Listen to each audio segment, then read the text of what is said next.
Olá, divas! Estamos aqui para mais uma conversa nas nossas entrevistas semanais. E hoje é com muito prazer que a gente recebe o Theo Vanderloo, que é uma pessoa muito inspiradora, um líder que traz muita inspiração para todo mundo. E o Theo, ele é fundador e managing partner na Nevele Consulting. Ele foi CEO da Bayer no Brasil entre 2011 e 2018, quando ele se aposentou. E após 40 anos de atividade como executivo em empresas multinacionais. Ele é filho de imigrantes holandeses e se mudou para a Holanda em 1967, voltando para o Brasil em 1980, quando ele então iniciou a sua vida profissional na indústria farmacêutica. O Theo atua como conselheiro em algumas empresas, ele é presidente do Conselho Curador da FNQ, Fundação Nacional de Qualidade, e membro do CEO Legacy, da Fundação Dom Cabral. Escolheu o tema de inclusão e diversidade com foco na questão racial como seu legado pessoal e se tornou uma referência e palestrante nessa área. O Theo foi premiado como executivo de valor em 2016, 2017 e 2018 pelo jornal Valor Econômico e recebeu vários outros reconhecimentos, principalmente da comunidade afro-brasileira, entre outros da OABSP. Em julho de 2018, o Theo fundou a Nevele Consulting e começou a atuar como palestrante e consultor do C-Level na área de inclusão e diversidade. O Theo dedica parte do tempo dele oferecendo mentorias pro bono para jovens talentos com recursos financeiros limitados. E em julho de 2019 fundou a Nato Science Laboratórios, uma startup dedicada à pesquisa e desenvolvimento de produtos à base de cannabis medicinal. Theo, é com muita honra que a gente te recebe aqui para conversar com a diversidade agora, sobre essa vida super interessante e essa contribuição inestimável que você vem, né, dando para essa temática da diversidade, da equidade e da inclusão. Seja muito bem-vindo.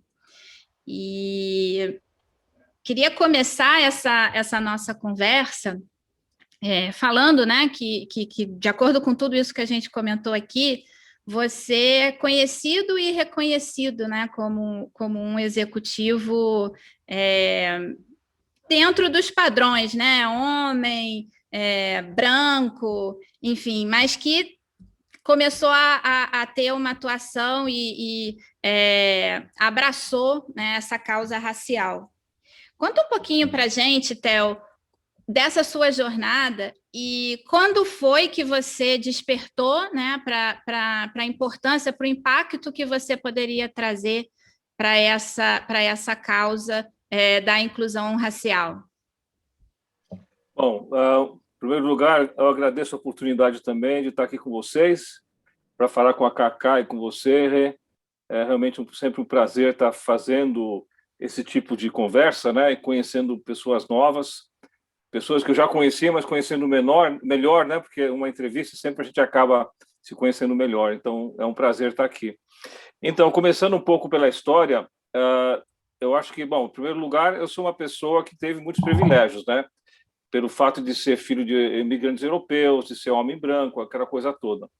Mas eu também tive o privilégio de ter pais que tinham os valores, vamos dizer assim, os valores no lugar certo, né? Os meus pais, os dois sofreram na Segunda Guerra Mundial, eles se conheceram depois da guerra. Meu pai passou a guerra na Tailândia fazendo trabalho escravo, né? Ele foi escravizado durante 3 anos e meio. Ele trabalhou na Ferrovia da Morte lá. E ele conheceu minha mãe na Holanda, em Roterdã, depois da guerra. E a minha mãe passou toda a adolescência dela na guerra. Então, os dois tiveram essa base, né? E depois foram para o Brasil em busca de uma vida nova, de uma nova oportunidade, em 47. Então, esses valores de ter pais que passaram pela guerra, eu tinha uma mãe também que ela era muito empreendedora, também muito engajada, querendo ajudar as pessoas. Então, eu tive isso de berço. Então, acho que eu tive um pouco de sorte nessa história, porque eu tive um modelo os meus pais, eles viviam, né, as coisas que eu vivo agora, quer dizer, foi uma coisa natural para mim. E aí, você comentou que eu saí do Brasil em 67, eu tinha 12 anos na época, porque toda a família foi para a Holanda. Meus pais tiveram muitas dificuldades financeiras aqui naquela época, né? E aí decidiram voltar para a Holanda, porque lá você tem a escola, uma boa escola, tudo pago pelo Estado, né? Na Holanda não tem quase escola particular, né? É tudo lá é fornecido pelo governo e tudo de boa qualidade. Então, eu fui para a Holanda e quando eu cheguei na Holanda, depois de um ano, eu falei para meus pais que eu queria voltar para o Brasil quando eu terminasse a faculdade, porque eu sempre falo, a gente sai do Brasil, mas o Brasil não sai da gente, né? Então, eu estava com essa saudade dos amigos, né? Da minha infância, na realidade. Porque uma mudança, como a que eu fiz com 12 anos, que não tinha volta, na realidade, foi muito drástico para mim. Então, isso me afetou muito. Assim, pessoalmente, me afetou muito essa mudança, mas não estou reclamando disso, mas teve um impacto na minha vida, né? E isso me trouxe de volta ao Brasil. Então, eu me formei nos Estados Unidos, eu fiz a faculdade na Europa e o mestrado nos Estados Unidos, e de lá eu vim praticamente direto para o Brasil. Eu me formei em dezembro de 79, e em março de 80 eu já estava empregado, né? Eu fiz uma entrevista lá nos Estados Unidos e uma empresa americana me mandou para o Brasil. Foi quando eu entrei na indústria farmacêutica. Então, o que me levou a entrar na indústria farmacêutica foi justamente o meu desejo de voltar para o Brasil. Mas aí começa, então, a minha história, que quando eu voltei para o Brasil, na época eu voltei para o Rio de Janeiro, né? Eu nasci em São Paulo, mas na minha volta foi pelo Rio. Aí eu passei pela Rocinha, e na hora que eu passei pela Rocinha, eu levei um choque, porque eu tinha esquecido que existia essa desigualdade, porque na Holanda você não vê nada disso, né? Uma desigualdade tão marcante. E agora, se a gente for olhar hoje, a gente sabe que não mudou muito, né? O abismo social continua aí presente. Então, a questão aqui não é só a inclusão e diversidade, é também a desigualdade, né? Que está no Brasil, que existe no Brasil. E naquela época eu me perguntava assim, eu pensava, mas por que um país permite que isso aconteça com ele mesmo? A população de um país, por que ela convive com isso numa boa, como se fosse normal, né? Porque nos meus valores isso não era normal. Eu acho que se todo mundo se engajasse, o Brasil não teria essa desigualdade que tem hoje, né? Então eu comecei, naquela época eu era muito novo, eu tinha 24, 25 anos, eu ajudava as pessoas mais próximas a mim, né? A assistente do lar, o pessoal que trabalhava comigo, mas nada muito impactante. Mas conforme eu fui crescendo a minha carreira, eu diria que o próximo passo foi em 88. Eu fui trabalhar numa empresa alemã, farmacêutica, e essa empresa tinha 90% quase das suas vendas ligada à saúde da mulher. E não tinha nenhuma mulher em marketing e vendas. E aí eu simplesmente fiz uma pergunta quando eu cheguei lá, falei, escuta, mas por que não tem mulheres em marketing e vendas se o nosso negócio é saúde da mulher? E aí foi muito interessante a reação dos homens, né? Não, Theo, você não entende, você é muito jovem ainda, isso aqui é coisa de homem, né? Aquilo que a gente está acostumado a ouvir, né? E aí foi puramente intuitivo, eu não tinha nem parado para pensar em dados estatísticos, eu só não entendia que, para mim, não era lógico você não ter mulher cuidando de marketing e vendas se nosso negócio era a saúde da mulher. Mas aí eu consegui, então, através de alguns apoiadores, isso eu estou falando porque é importante a gente ter apoiadores na empresa, pessoas que acabam também abraçando a causa. E um deles, o Dirceu, lá de Minas Gerais, ele falou, Theo, eu vou contratar a primeira mulher. Ele contratou a Angélica. Eu acho que foi isso no começo dos anos 90, eu acho que foi. E aí ele começou, na realidade, ele deu o primeiro passo, e aí os demais gerentes começaram a seguir ele, contratando mulheres na área de vendas, né? E assim foi, a gente conseguiu quebrar uma barreira, mas de uma forma bem natural, porque não era um assunto que toda hora vinha à tona, como é hoje nas empresas. Começou a acontecer naturalmente, e não era só naquela empresa, era toda a indústria farmacêutica era assim. Então, eu diria assim, aquilo lá, a minha intuição foi muito importante, quer dizer, você usar a sua intuição para você fazer essas coisas, né? E tem que ter coragem também, como o pessoal fala, mas coragem significa agir com o coração, né? Se a gente chegar lá só de uma forma racional e falar, pessoal, vamos fazer a inclusão e diversidade que a gente vai ganhar mais dinheiro, vamos ter mais lucro. Isso aí não vai convencer ninguém, porque não é o motivo para você fazer. O motivo para você fazer é porque é o certo, é o correto. E, além disso, vai ser muito bom para a empresa, para os negócios, né? Então, foi assim que eu fui avançando, e aí, em 2004, eu saí do Brasil em 95, eu fui para a Alemanha, para o México, e eu voltei de novo para essa mesma empresa em 2002, mas aí já como presidente. E aí, em 2004, eu comecei a questionar a questão racial, né? Começar a perguntar sobre a questão racial, e naquela época tinha uma moça que trabalhava no SAC, a Gisela. Eu circulava muito pela empresa, eu olhei assim para ela e falei, puxa, essa moça está falando com o cliente, ela devia estar falando presencialmente, não pelo telefone. Ela tem muito talento, muito potencial, seria uma pena não aproveitar isso. E aí também o gerente nacional de vendas, ele também era um apoiador da questão da inclusão e diversidade, ele deu uma oportunidade para ela, mas ela passou por um processo normal de seleção. A gente não fez nenhum favor para ela, ela simplesmente participou do processo e ela foi escolhida, então, para ser representante, né?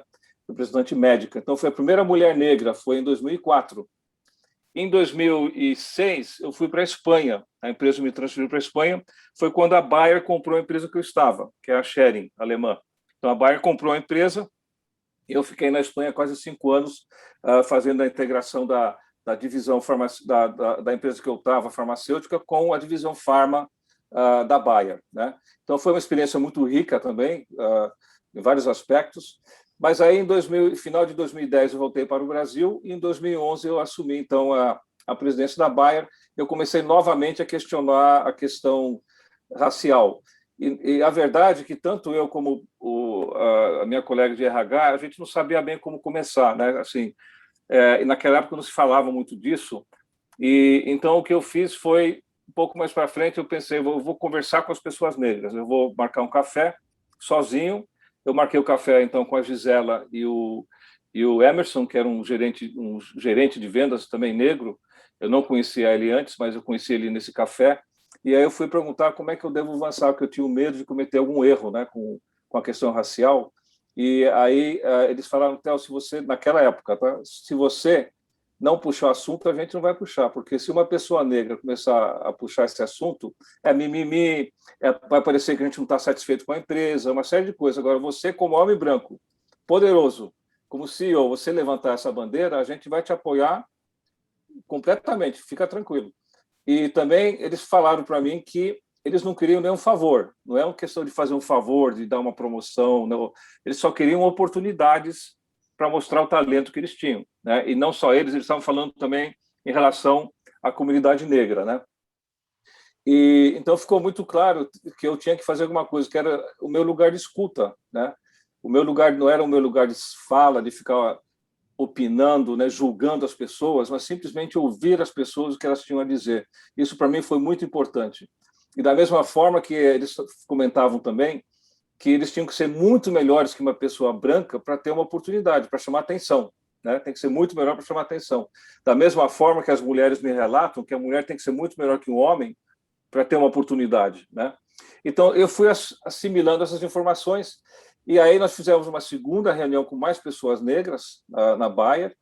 Aí eu falei com o RH, falei, olha, eu fiz esse café aqui com o pessoal, eu acho que a gente está no bom caminho, vamos fazer uma reunião maior, com mais pessoas, e foi o mesmo diagnóstico que nós fizemos. Então, que realmente a pessoa branca, nós não somos o protagonista, né, da causa, mas nós somos os apoiadores, mas sem a gente não vai avançar, ou seja, é uma parceria entre os protagonistas, que é a comunidade negra, junto com os brancos, porque eu sempre digo que, afinal, quem criou essa situação foram os brancos, não foram os negros. Quem criou tudo isso, né? Eu não quero entrar na história, que isso já é uma outra história. Na realidade, nós brancos somos responsáveis pelo resultado, por essa situação que existe aqui hoje, né? Não só no Brasil, né? No mundo todo. Até em países onde tem poucas pessoas negras, também tem o racismo. Na Holanda, é um país onde os negros têm uma boa educação, o racismo estrutural também existe. Se você for perguntar para um holandês negro, ele vai falar, não, na hora da entrevista eu sou discriminado. As pessoas, elas discriminam contra pessoas negras, independente de você ter uma boa universidade ou não, ou falar inglês, que lá eles falam inglês, todo mundo. Então, essa questão que a gente sabe no Brasil de colocar barreiras, né, do inglês, lá não tem isso, né, porque eles falam inglês. Mesmo assim, eles são discriminados. Então, a questão é muito mais profunda, porque se ela não fosse profunda, depois de tanto tempo, ela não existiria mais, já teria se Não resolvido estaria mais por si aqui, só. né? Então, foi assim que comecei. Foi uma longa introdução, né? Mas foi assim. E aí, só para resumir essa primeira parte, o que me engajou muito foi justamente assim, eu também tinha poucos amigos negros, eu tinha no meu LinkedIn, no Facebook, poucas pessoas negras como contato, né? Mas eu comecei a conhecer um monte de gente, né? O primeiro foi o Maurício Pestana, a primeira pessoa negra fora da Baia. Naquela época ele era secretário da Igualdade Racial. Eu comecei a ver um outro mundo. Ele começou a me convidar para eventos que eu era um dos poucos brancos lá nesses eventos, né? E eu comecei então a realmente refletir muito, né, sobre a questão racial e uma agenda de uma pessoa negra. Uma pessoa negra não é só que ela tem que lutar contra o racismo, contra as microagressões. Ela tem que ser melhor que o branco, ela tem que blindar o filho, tem que ajudar as pessoas negras que não podem se ajudar e tem que fazer uma carreira. Quer dizer, hoje nós temos um momento onde muitas pessoas negras estão se engajando na questão racial, mas o que nós queremos, deveríamos querer, e com certeza as pessoas negras, elas querem fazer uma carreira, quer ser médico, quer ser CEO, quer ser diretor de marketing, simplesmente um trabalho como qualquer pessoa branca tem, tem que gastar, entre aspas, gastar seu tempo lutando pela proteção do racismo, contra o racismo, né? Pela proteção da cor da pele. Então, eu acho que essa consciência que nós temos que aumentar, né? Que as pessoas negras não querem só lutar pela questão racial, né? Isso é um equívoco, que as pessoas ficam pensando sempre na questão racial como uma pessoa negra. O branco tem o papel dele, lembrando que uma pessoa negra quer também fazer a mesma coisa que uma pessoa branca faz, ele também quer ter um emprego, quer ter uma carreira, como qualquer outra pessoa, né? Eu acho que essa discussão é que a gente tem que fortalecer muito mais aqui no Brasil, né? Eu lembrei agora a Cacá da Sawane ontem, né? Quando a gente falou com ela. Não sei se o Theo conhece a Sawane Bispo. Você conhece a Sawane, Theo? Nós entrevistamos a Sawane e ela falou exatamente isso que você disse. Eu quero ter o direito de ser apenas uma pessoa. Claro, exatamente. E ela fala claro. Isso porque ela disse que foi a sensação que ela sentiu quando ela chegou na África do Sul. Na África do Sul, lá, ela era apenas uma pessoa. As pessoas falavam com ela em Zulu na rua, como se ela fosse local, assim, que foi completamente diferente da experiência que ela teve viajando pela Rússia, pela Europa, pela Índia, na África do Sul. Ela percebeu que ela poderia ser apenas ela, inclusive no Brasil, né? A gente tem muito isso, das pessoas estranharem as pessoas negras em determinados espaços. Né? Esse que é lamentável, né? Você pega na medicina o médico negro toda hora confundindo com um enfermeiro. No mindset das pessoas, elas não podem aceitar que uma pessoa negra seja médico, né? E é muito chato. Eu fico imaginando como isso é chato para uma pessoa negra. Imagina como é chato isso. É cansativo. Todos os dias, né? Exatamente. Em todos os lugares, né? Em todas as situações da vida. É isso aí. E, Theo, falando nessa questão, né, dos desafios raciais, no mês passado a gente completamos aí 1 ano da morte do George Floyd, né, e esse evento gerou muita comoção e reacendeu o movimento Vidas Negras Importam no mundo inteiro e inclusive aqui no Brasil, né? A gente está vivendo tempos bastante desafiadores, nos últimos meses aí, mais de 1 ano já potencializados pela pandemia, principalmente para a população negra no Brasil, que é a mais afetada no país, tanto em número de mortes quanto em relação ao desemprego. O que eu queria te perguntar é, na sua percepção, qual que é a importância de relembrar essa data e o que mudou depois de 1 ano? Olha, essa é uma excelente pergunta, né? Em primeiro lugar, é lamentável que teve que acontecer aquilo que aconteceu para gerar uma consciência global, na realidade. Não foi só nos Estados Unidos, né? Isso foi também na Europa, foi também, bom, obviamente no Brasil, enfim. Então, é lamentável que chegou a esse ponto, né? Eu acho que se não fosse a mídia social, talvez não seria tão marcante. A grande vantagem da mídia social nesse momento em relação à questão da inclusão e diversidade é porque ela não para. Quer dizer, tudo que a gente fala, faz, e está tudo aí divulgado na mídia, ninguém controla mais, né? o que está sendo muito bom para a causa, né? Porque hoje a gente não pode esconder mais, falar que é mimimi, aquela coisa toda. Então, se não tivesse um telefone celular, que tivesse câmera, que você pudesse gravar, aí ia ser o dito pelo não dito, aquela história, né? Então, eu acho que isso é muito bom nesse aspecto de termos essa mídia social globalizada e as pessoas se engajando e também pensando, muitas pessoas que nunca pararam para pensar sobre a questão racial, porque, assim, eu falar que eu nunca fui racista e que eu não contava piada de negro seria uma mentira, né? É que, na realidade, eu nunca parei para pensar. Então, quando eu era pequeno, eu contava piada de negro. Hoje não, obviamente. Quer dizer, houve uma evolução, mas está tendo uma evolução em toda a sociedade, então isso é bom. Mas eu acho que é lamentável o que aconteceu lá e como também aconteceu no Brasil aqui e ainda acontece hoje, né, com pessoas negras que são mortas às vezes com muito mais facilidade que pessoas não negras, né, vamos dizer assim. Então eu acho que essa consciência, o que está sendo bom é que ela está aumentando. E as empresas até agora nos Estados Unidos fizeram muitas promessas. A gente não viu nada ainda acontecer, de fato, né? Porque esse já é um outro passo na nossa sociedade, que as empresas têm que tomar certo cuidado agora de ficar falando um monte de coisa, mas ainda esconder os números, porque, afinal, uma empresa que está falando que vai fazer, não sei o quê, a melhor resposta que ela pode dar é falar, olha, a gente tinha X executivos negros, agora temos Y, né? Mostrar os fatos e não ficar só prometendo. Então, eu acho que essa é a próxima discussão que a gente vai ter que ter na nossa sociedade. Foi tudo bem. Houve um awareness muito grande, a consciência no mundo todo que tem que se fazer algumas coisas. Agora vamos ver os números. E aqui também tem uma diferença. Empresa multinacional, os americanos já estão mais avançados com a questão da inclusão e diversidade, porque já está affirmative action já está há muito tempo, né? Na Europa, a questão racial ela é menos do que a questão de gênero, por exemplo, né? E no Brasil, obviamente, as empresas nacionais, com algumas exceções, quer dizer, as grandes estão muito engajadas, mas tem muita empresa no Brasil que não faz nada. Houve um estudo recente, no começo do ano, da revista Exame, onde estava que 65% das empresas no Brasil não tem nenhuma estratégia para inclusão e diversidade. Então, aqui temos muito o que fazer. Lembrando que a questão de affirmative action, de cotas e tudo isso, foi feito para incluir minorias. No Brasil, a comunidade negra é a maioria do Brasil que são minorizadas. E temos que fazer um sistema de cotas para incluir as pessoas negras nas faculdades. Esse fato por si só já mostra que nós temos um problema no Brasil. Como é que se faz cota para incluir a maioria da população? Isso não tem lógica. A única lógica é o racismo, é a discriminação, é o preconceito, né? Essa é a única lógica que existe, né?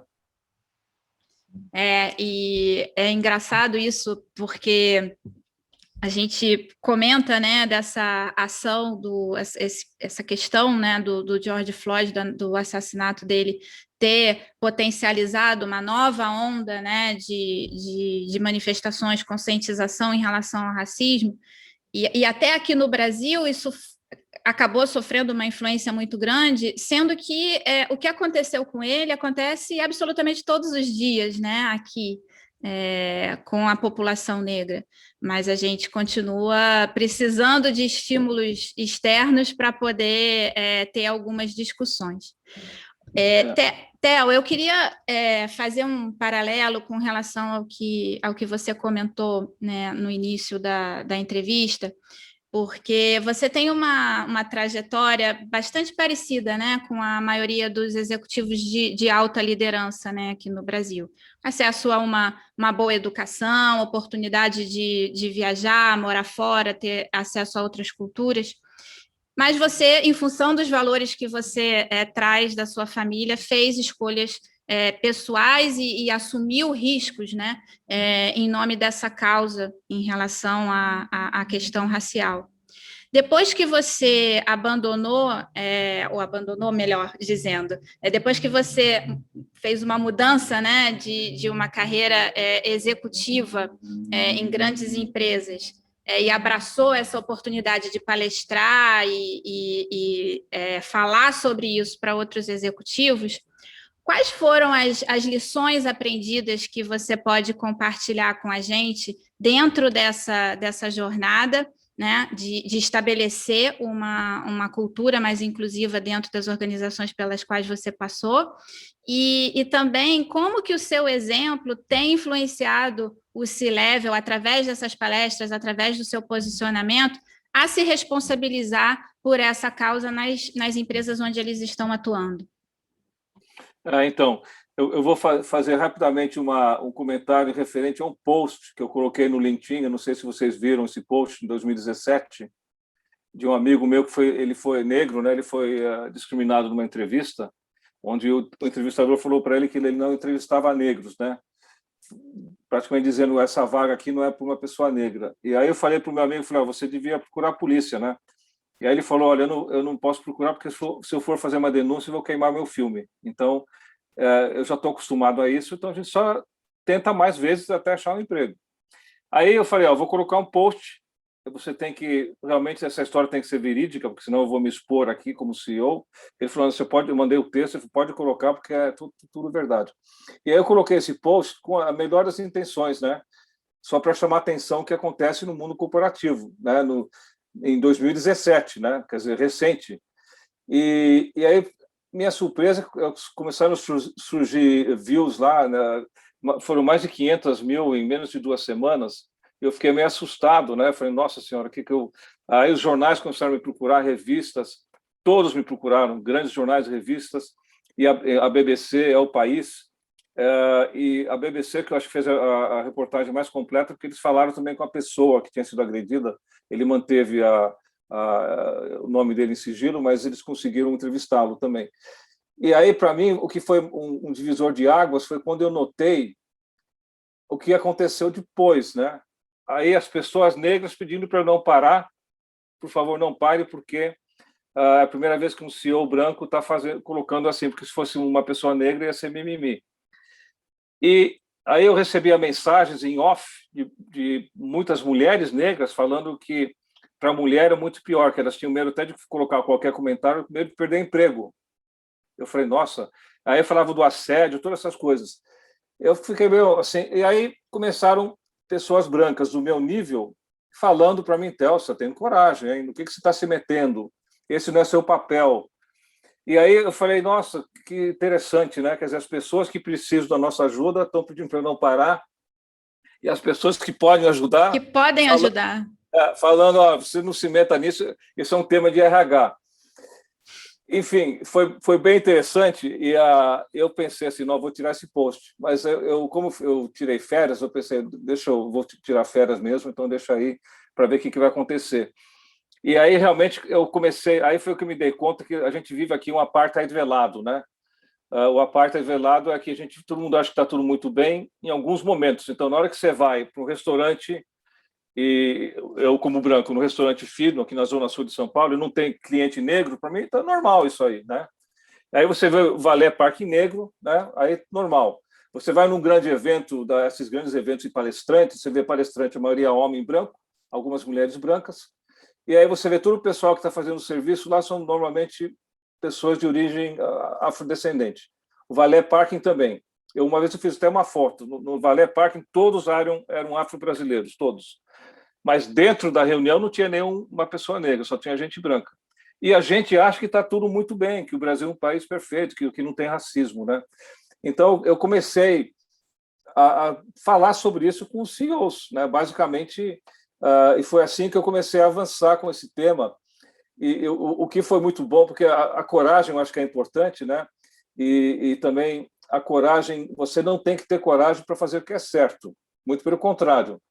Eu, com a certeza que as pessoas negras me deram, que eu estava fazendo certo, o que era preciso, isso me deu muita coragem. Eu falei, eu não estou sozinho nisso, tem muita gente que vai me apoiar. E aí eu fui embora, quer dizer, eu já ia me aposentar mesmo, né? Eu sabia que ia me aposentar, e eu falei, não, deixa eu fazer a minha parte, porque isso aqui é importante para as pessoas negras, é importante para as empresas e é importante para o Brasil, porque o Brasil, sem a comunidade negra nos cargos importantes, nós somos, de fato, um meio país. A gente não para pensar, metade do talento brasileiro não é aproveitado. E se você juntar as mulheres brancas, é 80% da população que não é aproveitada, que não têm cargo de alta liderança pelo preconceito, né? Então, eu acho que essa discussão é muito importante.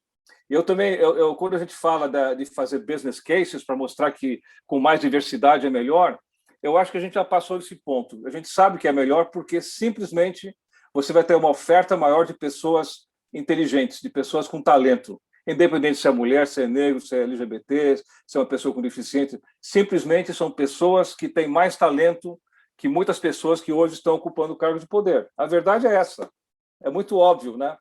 E quando a gente faz um business case para questionar a situação atual, o status quo, é para convencer os homens brancos. A gente está, na realidade, nós estamos reconhecendo que o homem branco é o padrão normal e tudo que não é normal a gente tem que justificar para fazer diferente. Para mudar. Então, a mudar. Então, acho que a gente tem que questionar, mas por que tem que fazer o business case? Quando o homem branco assumiu essa posição de privilégio, alguém fez um business case para mostrar que eles eram melhores que todo o resto? Não, ninguém fez. Eles ocuparam esse espaço.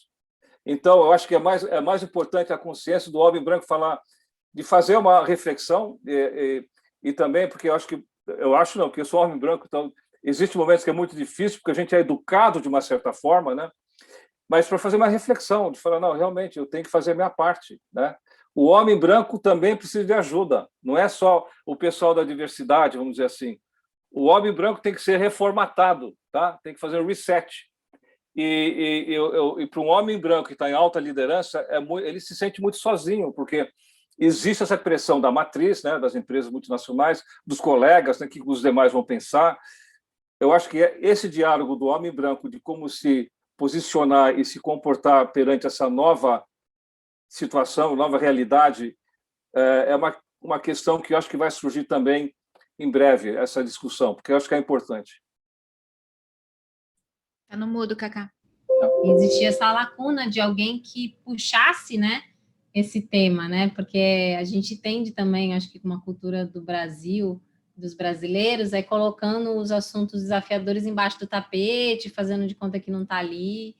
E a importância de ter pessoas aliadas, né, à causa e que ocupam esses espaços, né? Porque, como você falou, eu, como uma mulher negra, não vou conseguir acessar os ouvidos e ter atenção desses homens, né? Dessas pessoas que estão ocupando esses espaços. Então, é muito importante que você realmente use a sua voz e que, se tudo der certo, multiplique a sua voz, né? Para que os executivos, em breve, comecem também a reproduzir esse discurso, né? Mas foi aquilo, no final, quer dizer, eu comentei, a Rê perguntou também como é que está sendo hoje. Não, hoje já mudou bastante. Hoje tem muitos executivos do meu nível, né, que estão realmente se engajando bastante, que é que eu chamo de cair a ficha, né, de sair do piloto automático. Na hora que eles acabam vendo... porque o que eu mais quero é que eles tenham a mesma experiência que eu tive, que na hora que você vê, nossa senhora, como tem gente boa nesse Brasil, né, quanta injustiça, né? Vamos consertar isso. Na hora que você começa a ver as oportunidades que você tem para as empresas, mas também para a sociedade, é maravilhoso. Isso aqui é um win-win situation, como se diz em inglês, né? Então, é por isso que eu estou falando muito com executivos, né? Plantando sementes. E cada um fazendo o que tiver ao seu alcance, né? Essa onda, ela cresce, vai impactando mais pessoas e esses executivos vão influenciando outras pessoas e a mudança vai acontecendo, né? Já está acontecendo, tem muitas iniciativas aí que eu tenho conhecimento e é uma questão, vai acontecer, querendo ou não, e aqueles que não se engajarem vão ficar para trás, e as empresas deles também. A verdade é essa, né? Então, com certeza, estamos trabalhando para isso. E você aposentou, mas não aposentou, né, Theo? Porque você recentemente fundou a Nato Science, uma startup dedicada à pesquisa e desenvolvimento de produtos à base de cannabis medicinal, que é um tema novo no Brasil, né? Tem poucas empresas que falam dessa possibilidade, né, do uso da cannabis medicinal aqui no país. A gente vive uma guerra às drogas e também um acirramento do conservadorismo que tende a negar os benefícios dessa planta para a população. qual que é a tua visão, né, da importância desse trabalho, inclusive na influência da regulamentação nacional da maconha para uso medicinal, e qual o impacto que isso pode ter na sociedade? Então, eu acho que essa pergunta ela é bem ampla.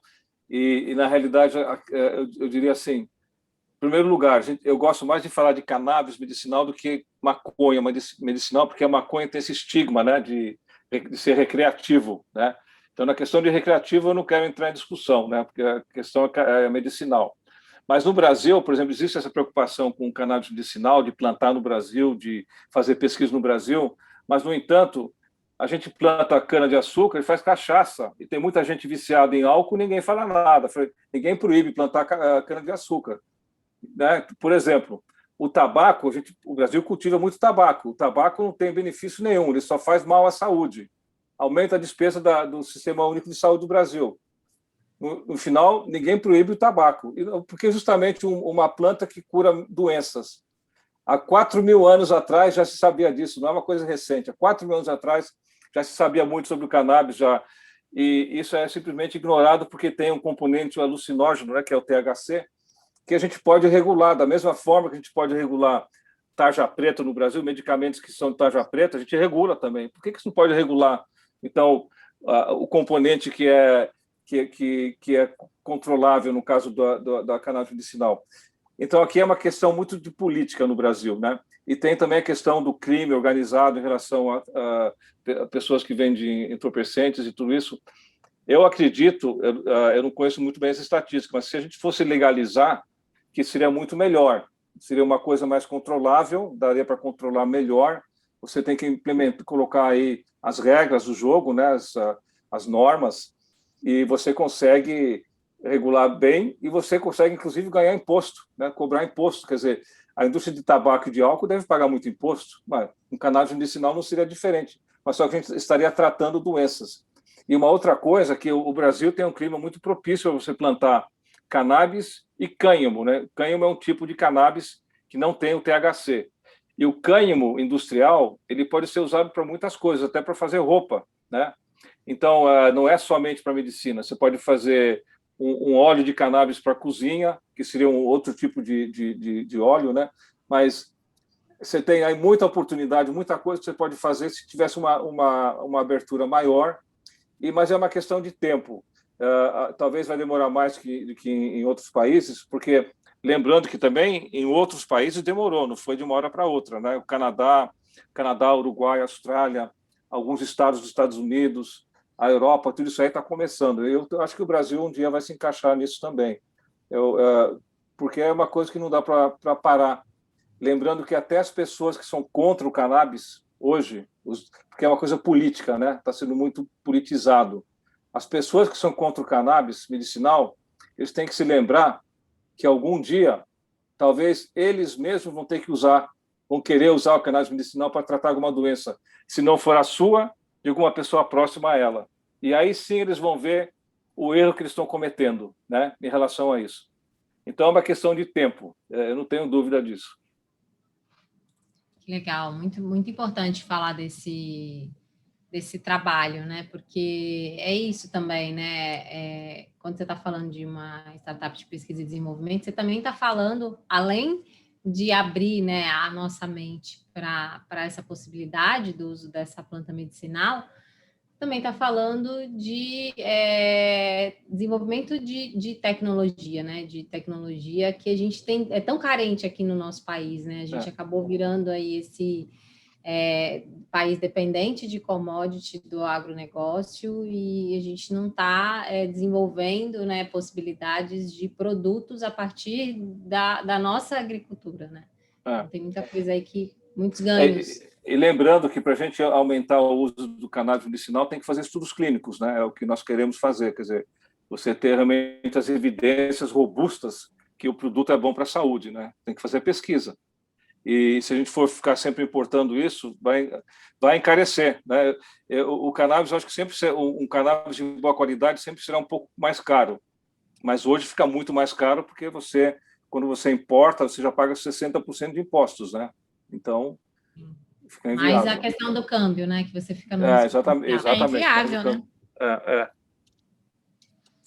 Bom, gente, Bom, infelizmente estamos chegando aqui ao final dessa Temos conversa. 8 minutos ainda, podemos. Ah, tá bom. A gente poderia ficar aqui até amanhã, né, Cacá? Falando com o Theo, ouvindo, aprendendo. ouvindo, aprendendo, se inspirando com tanta sabedoria e tanta generosidade, né, que você traz, Theo. E queria te agradecer imensamente, né, por ter compartilhado esses momentos aqui conosco. Acho que essa, com certeza, vai ser a primeira de muitas conversas que a gente pode fazer aqui, né, com a diversidade agora. E para a gente finalizar, eu queria pedir para você deixar aqui para a nossa comunidade, para as pessoas que estão nos assistindo, uma mensagem final do que você espera, né, para o futuro de ver que mudança você gostaria de ver no mundo. Bom, é óbvio que na questão da inclusão e diversidade, né, especificamente na questão racial, eu gostaria de ver agora que a gente saísse mais do plano de falar, mais para fazer, né? Sair da intenção para a ação. Eu acho que como eu falei antes, essa situação de ficar sempre justificando e querer convencer as pessoas porque que é importante fazer, eu acho que a gente já tem que agora pular essa parte e começar a falar como fazer, qual é a melhor forma de fazer a inclusão e diversidade, como é que a gente pode, não é dar passos, como é que a gente pode dar pulos. Nós temos um tempo a recuperar, né, do passado. Então, eu acho que essa discussão que a gente tem que ter agora é o que eu sonho com isso, a gente realmente poder fazer grandes coisas diferentes, porque a gente fazendo sempre, como dizia Einstein, você fazer sempre tudo igual e achar que vai ter um resultado diferente, isso é uma ilusão, né? Então, eu queria fazer um breve comentário em relação àquele programa de trainees que a Bayer fez, também a Magazine Luiza, que foi um programa realmente muito importante. Na minha época, quando eu estava na Bayer, nós criamos naquela época o Baiafra, todos esses grupos, né? Mas esse tema não tinha aparecido lá, isso apareceu depois que eu saí, né? Então, eu posso falar que eu deixei lá uma semente para isso. Mas eu não tenho o crédito disso, porque quem fez foram outras pessoas. Mas o que para mim foi muito importante, em primeiro lugar, se naquela época eu tivesse sugerido planos de trainees só para pessoas negras, o pessoal ia falar até você está exagerando, né? Agora você está ficando louco mesmo, né? Agora você vê como está evoluindo, né? Sim. Que agora essa conversa já existe. E o que foi muito interessante, conversando também com o pessoal da Bayer, é que para 29 vagas, eu acho que houveram 19 vagas, houveram 25 mil inscrições. 25 mil. Então, você vê como tem gente, né? Sim. E são pessoas que talvez no passado não teriam nem se atrevido a fazer uma inscrição, já achando que não ia ter uma oportunidade, né? E então, ainda tem muita empresa e muito executivo que fala que não consegue encontrar, né? Que não contrata porque não é difícil de encontrar, né? É sempre uma boa desculpa para deixar tudo como está, que eu falo, né? A questão da meritocracia. A meritocracia, eu sempre falo, você olha para a história, às vezes, de pessoas negras que eu conheci, eu olho para a história de vida dela, eu vejo até onde ela chegou, isso por si só já tem um mérito enorme. Mesmo se ela não falar inglês, não tiver a melhor faculdade, mas ela conseguir aquilo só pela determinação, força de vontade, disciplina, isso tem um mérito enorme. Então, o mérito você pode ver de várias formas. Mas o que eu queria falar em relação ao programa de trainees, o que é interessante é que na hora que você fala para o gestor que vai contratar, porque no final é ele que decide, né? Não é o RH que decide. Quem decide é a pessoa que vai contratar. Na hora que você fala para ele, olha, você tem aqui uma vaga e você só tem candidato negro, você não tem mais como ter um preconceito, só se você não pegar nenhum deles. Então, fica muito mais fácil até para o gestor, porque ele vai focar realmente, bom, aqueles candidatos que eu conheci, qual que é o melhor? Ele vai pegar o melhor desses candidatos. Então, faz todo sentido você ter esses programas. E para aquelas pessoas que ficam criticando essas iniciativas diferentes, né? A única coisa que eu peço a elas é que, por só um pouquinho de tempo, não fiquem julgando as iniciativas, deixem as empresas aprenderem com os erros e com os acertos. Aquilo que não der certo, as empresas não vão fazer de novo. Mas nós estamos agora nesse momento, vamos fazer acontecer, vamos aprender, vamos compartilhar as experiências entre as empresas para a gente realmente poder dar um pulo, né? Um pulo enorme para frente e não passos, né? Então, esse é o meu desejo para o futuro. é a gente realmente parar de ficar falando que é importante fazer, mas vamos fazer inclusão e diversidade, numa outra etapa, né? Uma etapa nova. É isso. Assumir o risco, né? É o que você falou em relação à coragem, né? A gente precisa fazer o que é certo, né? E assumir o risco, né? Entender que é uma novidade para todo mundo, sim, e que pode ter falhas no processo e a gente pode aprender com essas falhas, né? Exatamente. E também lembrando que a questão da inclusão e diversidade não é só contratar, é também promover as pessoas. Desenvolver. Elas não estão lá de enfeite para cumprir uma estatística, né? Estão lá para crescer também e fazer carreira. E um outro fator também que a gente conversa muito nas empresas hoje é a questão dos fornecedores. Vamos ver o que os fornecedores estão fazendo em relação à inclusão e diversidade. Então, se você tem um fornecedor que é racista, que você vê que ele tem práticas racistas, fora, não é mais fornecedor. Ele pode até ser mais barato. A gente vai procurar outro fornecedor. É esse tipo de atitude que a gente tem que ter, né? Acho que isso faz parte do contexto total. Sim, porque essa relação ela não pode ser só econômica, né? Porque ela tem um impacto social. Maravilhoso! Muito obrigada, Theo, pelo seu tempo, pela sua disponibilidade, pela sua generosidade. Foi um prazer te escutar mais uma vez. Passou rápido o tempo. É rápido, infelizmente. Rápido. A gente marca outras conversas, gravadas e não gravadas, para a gente sempre manter esse contato. Dizer que você é muito bem-vindo sempre aqui na Diva. E que é muito importante esse trabalho que você faz e que desejo que você continue fazendo aí, influenciando outras lideranças por muito tempo, porque há muito a ser feito ainda, não é mesmo? Com certeza. Será um prazer estar com vocês, viu, Cacá? Também admiro muito o trabalho de vocês. Eu já vi você atuando lá na Mulheres do Brasil, né? Um evento que eu participei. E é muito bom a gente ver essa parceria, né? De homens e mulheres juntos, brancos e negros juntos, a gente engajando para fazer um país melhor, um país mais justo. E aí ninguém vai segurar o nosso país. A gente conseguindo avançar, ninguém segura o Brasil. Né? Disso eu estou convencido. Isso aí. Eu também. Que assim seja, Theo. Obrigada. Um prazer, viu? Um abraço. Prazer, Tchau. abraço. Até Fiquem mais. bem. Tchau, tchau. Tchau, tchau.